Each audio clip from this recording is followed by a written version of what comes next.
Fue una tragedia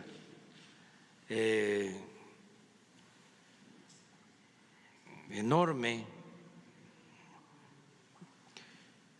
algo nunca visto, el daño que ocasionó la política neoliberal en nuestro país. Si ustedes revisan la historia de México, nunca se había llevado a cabo un saqueo, un robo de tal magnitud como el que se realizó en 36 años del periodo neoliberal, de 1983 al 2018. Saquearon México. Los españoles dominaron México 300 años, 3 siglos, y se saqueó al país.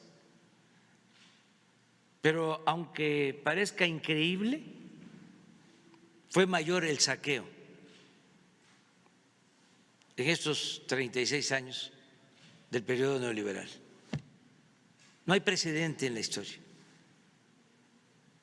Y en el caso de la industria petrolera, pero así está la industria eléctrica y así está todo. Por ejemplo, este modelo, ¿no?, de que se venden plantas que eran de la nación, del pueblo, en las refinerías, negocios jugosos, contratos a 20 años, terminan de exprimir a Pemex y a los 20 años las plantas siguen siendo de los empresarios o traficantes de influencia que obtuvieron esas plantas. No pasan a formar parte del patrimonio público. Lo mismo hicieron con los reclusorios.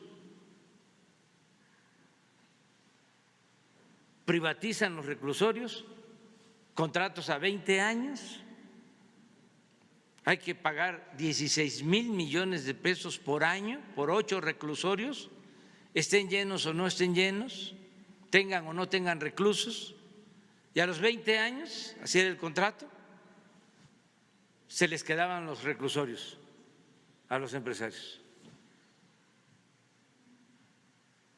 Entonces, todo fue así.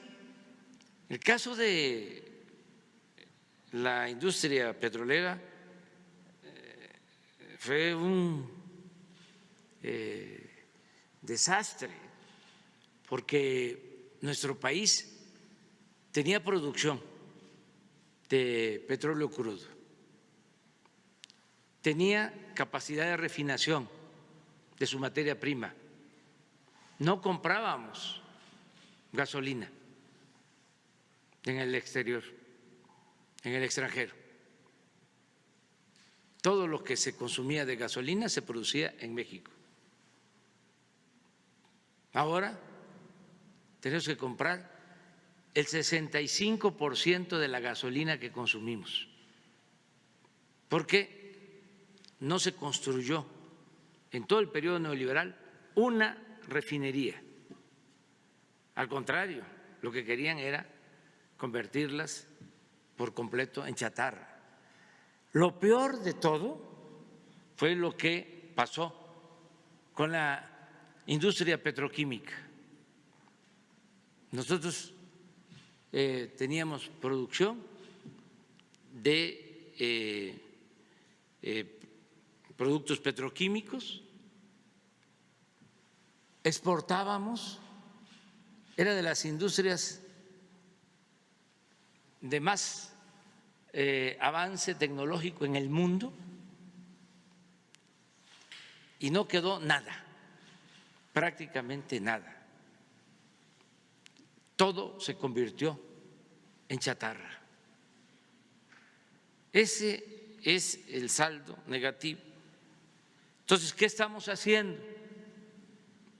Estamos levantando, rescatando a la industria petrolera. Por primera vez en 14 años consecutivos se detuvo la caída en la producción petrolera, porque venía cayendo la producción. Ya estamos rehabilitando las refinerías, ya estamos procesando más petróleo crudo en las refinerías, estamos construyendo la nueva refinería de Dos Bocas, esta coquizadora que también nos va a permitir tener más gasolinas, y en el 2023 vamos a dejar de comprar gasolinas en el extranjero, vamos a producir toda la gasolina que consumimos en México. Presidente, pero ¿va a haber responsables? Sí, ¿Se va a castigar a los responsables? sí, ¿La Fiscalía claro que qué sí. papel tiene? Es que no es un funcionario, está siendo juzgado el anterior director de Pemex y él se ha encargado de denunciar a otros y la Fiscalía está haciendo la investigación, pero es pues una red de complicidades, de componendas, están metidos hasta periodistas, políticos. Hay una vinculación estrecha entre el que vendió el señor Ancira a un precio elevado de más de 200 millones de dólares su planta, con los políticos. Por ejemplo, el señor Ancira le pagaba los viáticos a quien fue gobernador de Coahuila, Rubén Moreira, viáticos de más de 30 millones de pesos. Estamos hablando de los reclusorios. ¿Quién es dueño de uno de esos 8 reclusorios que tiene trato especial? El dueño de la televisora, ¿dónde está?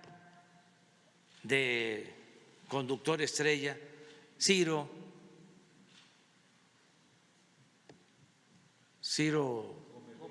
Gómez Leiva.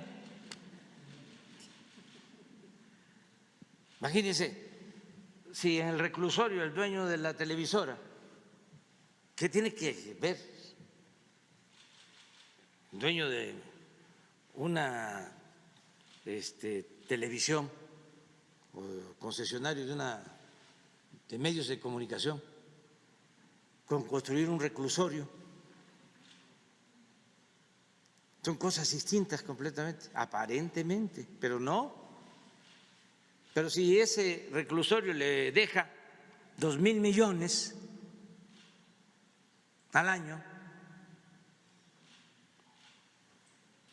y ahora tiene que reducir ese monto, porque estamos pidiendo para que no se cancelen los contratos, porque no queremos pleito, que hay una reducción del 15%, 300 millones que nos ahorremos por año. Nos vamos a ahorrar pues como 2,500 millones al año de los 8 reclusorios. Pero ni siquiera así, de que no les estamos quitando el contrato, están contentos. Ahí está Ciro, un día sí y el otro también, atacándonos. Entonces, ¿quiénes son los responsables? pues es una red de componendas, de complicidades. Por eso hablo de delincuentes de cuello blanco, porque desde hace muchos años nos tenían mal acostumbrados a llamar ratero solo al que se robaba una gallina, al que se robaba un pavo, al que se robaba la ropa tendida en el patio, el que se robaba una bolsa en el mercado. Y los grandes ladrones ni siquiera perdían su respetabilidad. Hasta se les ponía de ejemplo. En algunos casos se le decía a los hijos: estudia para que cuando seas grande seas como don fulano, un reverendo ladrón. Entonces, eso es lo que estamos ahora cambiando, esa es la transformación, por eso son los ataques, pero nosotros estamos acostumbrados a resistir y además somos muy perseverantes. No vamos a dar ni un paso atrás, porque el principal problema de México ha sido históricamente la corrupción y tenemos que limpiar de corrupción al país. La única posibilidad que tiene nuestro país de salir adelante, de que se viva bien en México, de que vivan bien nuestros hijos, nuestros nietos, las futuras generaciones, es desterrar la corrupción, que es peor que el COVID, que cualquier pandemia es una enfermedad peor que la malaria, de lo más funesto que hay, la corrupción. Entonces, ¿cómo se va a castigar? ¿Cómo se puede castigar? Porque no alcanzarían las cárceles, los juzgados. Así está la situación. Es más, lo dije en mi discurso de toma de posición. ¿Qué es lo que estamos haciendo? Pues evitando que eso siga sucediendo y que nosotros gobernemos con el ejemplo, que prediquemos con el ejemplo, que no se permita la corrupción en el país y que el pueblo decida. Va a haber una consulta en el mes de agosto de este año. Los ciudadanos van a decidir si quieren que se juzgue a los expresidentes Salinas, Zedillo, Fox, Calderón, Peña Nieto. Van a decidir el pueblo, porque ya se acordó en el Poder Legislativo y en el Poder Judicial. Se va a llevar a cabo esa consulta.